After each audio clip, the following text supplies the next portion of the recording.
So what is this bat? Well, it says hashtag H4L runs. Now, unless you've been living under a rock, or you really not that enthusiastic about cricket bats, you would know what that means. It means that we've got a Hell4Leather.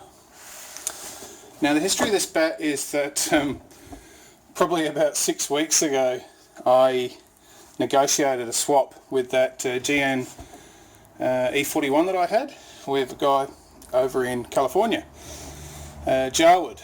Now, he posted this on the 23rd of May and it's arrived today, 28 days or 27 days later, on a 6 to 10 day express service thanks to US Postal. This is a grade 2 example.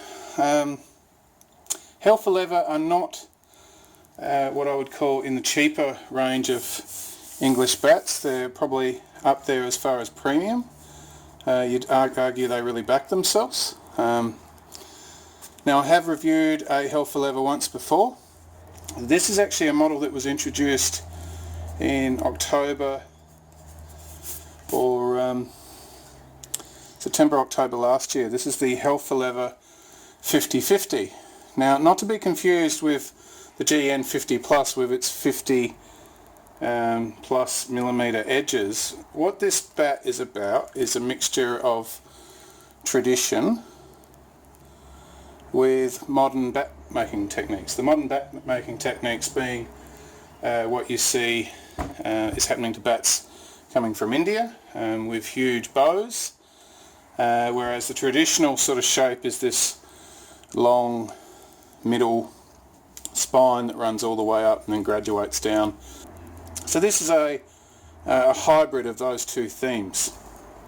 Now, this comes in there, Hell4Leather's grade 2 willow. Now, you could argue on the look of it that some would say, oh, that might only be a grade 3 in some brands, particularly Indian brands, and I'd have to agree that is possibly the case. The thing with Hell4Leather is they actually, their motto is from roots to runs, which means that they grow their own willow, they fell it, they process it, and they make the bats directly for the customers. So it's a different sort of thing to an Indian firm which is getting that willow imported in from the willow merchants over in England. This is a couple of brothers doing it all on their own, which I have to say is a great idea, and it's something that's slowly going to be disappear as things become more and more mechanised in the chase of profit, cheaper labour costs and all those types of things.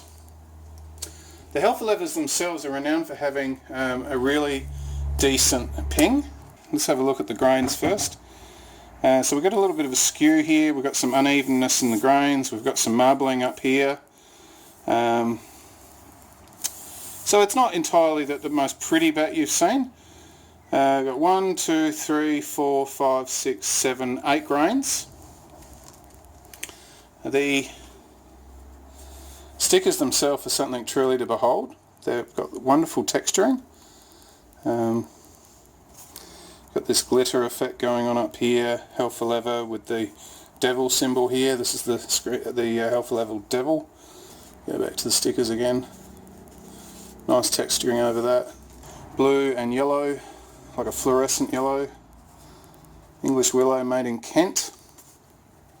This particular bat was purchased from Vetus Cricket, and it was knocked in by possibly Jake or some of the other people there. The spine runs along it very straight, very traditional. It's a 30mm spine peaking to, 30mm edge peaking to a 64mm spine. So yeah, traditional edge, long and straight, forming all the way down. Nice thick shoulders, which I'll measure here. So 17mm. Toe peak with the spine running through it is at 30, so 3cm toe, and over 2cm at the edge of the toe. You can see there toe running straight through it. Edges themselves are 30, well rounded and boned, and they're 30 pretty much from here all the way up through probably to there. So quite a good amount of wood up high. The spine itself peaks probably just slightly below mid. You can see here it runs up. The bat itself at the tip of the spine has almost no concaving whatsoever, as you can see there. Maybe a millimetre on that side, maybe a little bit less, handmade. No wood taken out the back here other than the normal shaving off, and down the back toe here there's no wood taken out. The bat itself weighs, I weighed it before, it was 210 with a UK scuff, so probably somewhere in the vicinity of 2.9.5, which is a nice decent weight. Now as far as pickup is concerned, I'd say it picks up 2.9, nothing dramatic about the pickup, despite the fact that it's got this absolutely astonishing bow on it. You can't really pick it up from there, but it's really like a banana the way that it bows down, which is very unusual for an English bat, and that's the mixture of traditions there, where you've got an English bat maker bringing in themes from the Asian style bats and mixing it with a traditional style profile. So it's got a real bow on it, and does that aid the pickup with all that wood down the bottom? You could argue, yeah, it actually does. It does. Handle itself is probably a medium thickness semi-oval handle to round at the top. I don't mind this handle actually. It reminds me a little bit of the one that I've got on the Mongoose too. So it's really for somebody who wants to maybe get a little bit more bottom hand dominance into it, but can also play quite traditional and straight. So we'll give it a tap up now.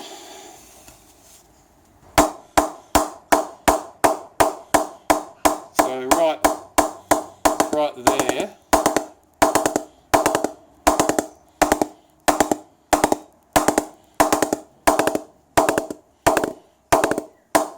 So you got a middle that's really, so yeah, it's quite forgiving towards the edges, despite the fact that it's a 30 millimetre edge, because it's got that fullness in it. It's quite forgiving. As far as balance, it feels alright. So as I said before, this is already knocked in, so I'm going to turn the camera around and we'll bounce the ball on it. Okay, so as usual I'm going to start with the wrong ball because my daughter stuck the other one out in the rain. So we've got a two-piece, probably 50, 60 old ball.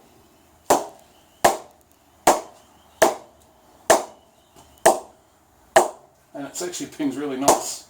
I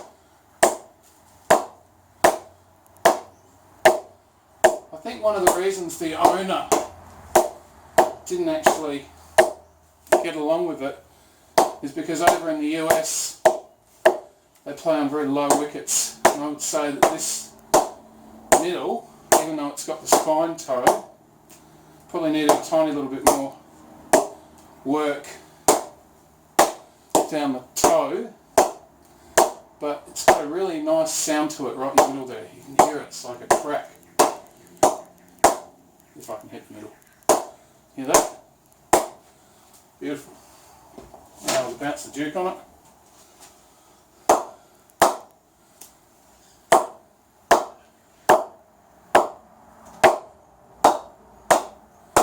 So despite the fact that this is what they call their grade 2, and it's got small edges, it's actually going pretty well. Really long hitting area, forgiving middle, nice balance. Yeah, I actually don't mind this. I think this is actually a really good bat for Australian conditions. Suits somebody who wants to play front or back. So yeah, once again a look at that profile.